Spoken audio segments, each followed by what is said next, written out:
आणि त्याची मोठी बातमी समोर येते पुण्यातल्या धनकवडीतनं कौटुंबिक जमीन आणि त्यासंबंधित TDR हस्तांतर संबंधित प्रकरणात अभिनेत्री उषा चव्हाण यांनी प्रशासनावर गंभीर स्वरूपाचे आरोप केले। मराठी सिनेसृष्टीतील ज्येष्ठ अभिनेत्री अशी उषा चव्हाण यांची ओळख आहे, तर पुणे महापालिकेकडनं मात्र दबाव आणून जाणीवपूर्वक त्रास दिला जातोय अशा स्वरूपाचा आरोप हा ज्येष्ठ अभिनेत्री उषा चव्हाण यांनी प्रशासनावर केलाय।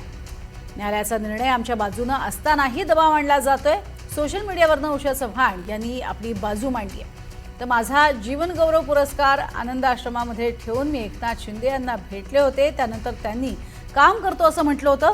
एकनाथ शिंदे यांच्या भेटीनंतरही प्रश्न मार्गी निघालेला नाहीये। न्यायालयाचा निर्णय असूनही महापालिकेकडनं मानसिक त्रास दिला जातोय असा आरोपच उषा चव्हाण यांनी केलेला आहे। साहेबांच्या कानावर जावं म्हणून मी आज पुढे परत आलेली आहे आणि माझ्या चाहत्यांना कळायलाच पाहिजे ना की काय प्रॉब्लेम आहेत ते।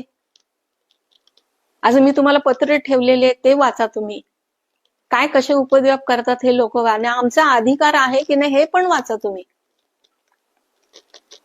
अर्धा त्याचा हिस्सा अर्धा आमचा हिस्सा, मधलं जे काही वादविवादाचं आहे ते ठेवा ना तुम्ही, पण आम्हाला सर्टिफिकेट द्या। तुम्हाला काय अधिकार नाही आमचे सर्टिफिकेट स्वतःचा, आमचा अधिकार कुणाला तरी कसाही वाटण्याचा काय खीर आहे का काय, कुणाला लागेल त्यांना वाटायची।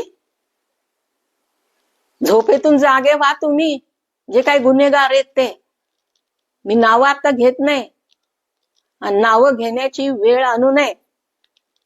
किरपे साहेब, तुम्ही मला पत्र पाठवलंय ना ते परत नीट वाचा आणि मंत्री साहेबांच्या कानावर घाला ते। तुम्ही काय करता हे माहिती नाहीये। अख्ख्या महाराष्ट्रासमोर मंत्री साहेबांनी मला प्रॉमिस केलंय, बेकायदेशीर असताना मी तिथे गेलेच नसते। मला कुणाला असं खड्ड्यात पाडायचं नाहीये।